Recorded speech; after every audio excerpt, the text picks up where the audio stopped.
Professor Madeleine Campbell, we've outlined the sort of strategy, welfare strategy in the short, medium, long term going forward for the GBGB. With all your positions that you told us about, you must be an incredibly busy lady. How involved are you going to be in implementing this? Well, as you might have seen within the document, the responsibility for delivering upon it is the shared responsibility of the entire GBGB board. So we're all involved in that sense. And then obviously I have a particular involvement in it, and a lot of my work for the next few years will be in the oversight of it.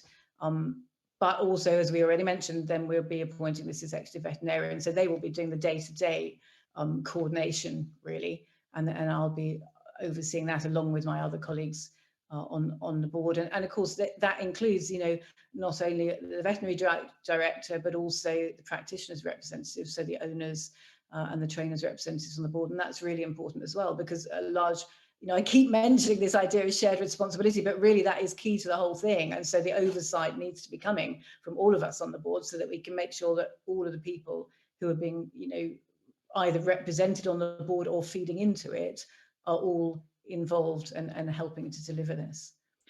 It sounds an obvious question in some ways, but how important do you think welfare is to greyhound racing? And the reason I ask that is because I hear various debates, and some of them are that, we have made all these strides, but maybe too much attention has been put into welfare at the cost of other areas, perhaps promotion or areas like that. But how key do you think welfare is? I don't see it as a conflict at all, and this is something we've discussed quite a lot, but to me it seems quite clear, and this comes partly from the work I do with horses, that the so-called social license to use animals in sport is under threat. There's no doubt about that. And the way in which it will be maintained, the way in which we will be allowed to go on using greyhounds and others will be able to go on using horses, is if we can prove to the public that the welfare is of a suitable standard to allow it.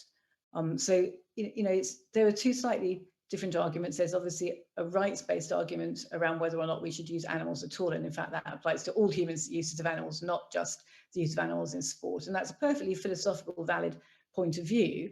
And then there's a group of people who believe that in a principle point of view, it's okay to use animals in sport, but only if the welfare is good enough. And that really is where the majority of society is at now. And that's the view which the GBGB shares. Of course we do. The welfare has to be optimized. And so I don't think there's a conflict at all between, welfare on the one hand and the kind of commercial side of sport on the other, because the honest truth is, unless the welfare is optimized, there won't be a sport. And then there won't be a commercial side of it either. So, I think they absolutely go hand in hand, actually. So just finally, do you feel positive about the future of greyhound racing? Yes, I do. I mean, as I said, I've been really encouraged from the point at which I joined last year by the enthusiasm and the commitment to optimizing welfare. And what's been so great about the strategy is that as you will have seen, a lot of real experts in their field, external experts, have very kindly agreed that they will come on board and help us deliver it and really make the impact significant. So yes, I do feel really positive about it.